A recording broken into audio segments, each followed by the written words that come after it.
As the Obama administration began winding down in December 2016, the former president moved to shut down 2 Russian compounds in Maryland and New York and expelled 35 Russian diplomats amid allegations of hacking the Democratic Party. CBS News is reporting that U.S. officials discovered destroyed materials found in the compound.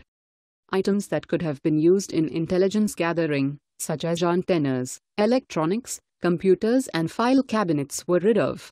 So the question becomes, why would the items be destroyed if they could have been useful in the ongoing investigation into Russian meddling in the 2016 election? Russian diplomats had been using the compounds as vacation retreats for their families for decades.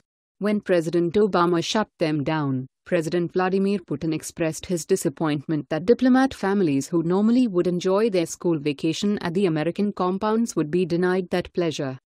According to numerous reports, President Trump is considering returning the compounds to the Russians, but a bipartisan group of senators led by Lindsey Graham has come out against the move.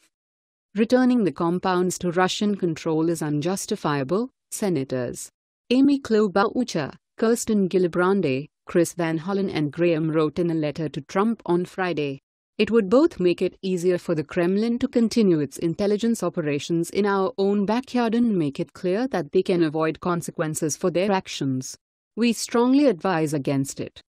They went on to note, these properties were seized because 17 U.S. intelligence agencies confirmed that Russia used covert cyber attacks, espionage, and harmful propaganda to try and undermine our democracy, in addition to the fact that U.S. diplomats in Russia faced repeated harassment from Russian security services.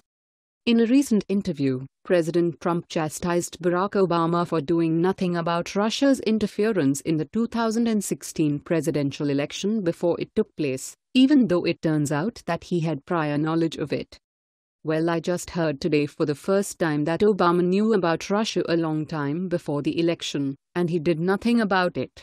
But nobody wants to talk about that, Trump stated in an interview which will air in full Sunday on Fox and Friends Weekend. Trump added, the CIA gave him information on Russia a long time before the election. And I hardly see it. It's an amazing thing. In other words, the question is, if he had the information, why didn't he do something about it? He should have done something about it. But you don't read that. It's quite sad. Watch the full interview in the link down below. Let's make this go viral. Share this on Facebook and Twitter and let us know what else you think. And don't forget to help support us by subscribing and joining us on Patreon by clicking on our Patreon link in the description box down below. Don't forget to check out our all-new website with much more content than on this YouTube channel. Let the world know your thoughts on this story. Dennis Michael Lynch helped contribute to this report. Thanks for watching and goodbye from all of us here.